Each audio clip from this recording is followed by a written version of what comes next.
বিভিন্ন প্রার্থী নিজেদের প্রচারণার সুবিধার্থে এবং কমন প্ল্যাটফর্মের সুবিধার্থে প্যানেল তৈরি করে। সেই ক্ষেত্রে আসলে শিবিরের প্যানেল বা বামপন্থীদের প্যানেল বা এরকম ভাবে প্যানেলগুলিকে দেখার কোনো সুযোগ নাই, মানে অন্ততপক্ষে গঠনতান্ত্রিক ভাবে। রাজনৈতিকভাবে অবশ্যই দেখার সুযোগ আছে, কিন্তু গঠনতান্ত্রিক ভাবে দেখার সুযোগ নাই।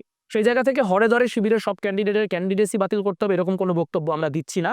তবে শিবিরের যে প্যানেল, সেই প্যানেলে আমরা এমন প্রার্থীও দেখেছি যিনি কিনা বীরশ্রেষ্ঠ মতিউর রহমানকে পূর্ববর্তীতে প্লেন হাইজ্যাকার হিসেবে অভিহিত করেছেন। ডাকসুর গঠনতন্ত্রে মুক্তিযুদ্ধ একটা অত্যন্ত গুরুত্বপূর্ণ বিষয় হিসেবে রয়েছে।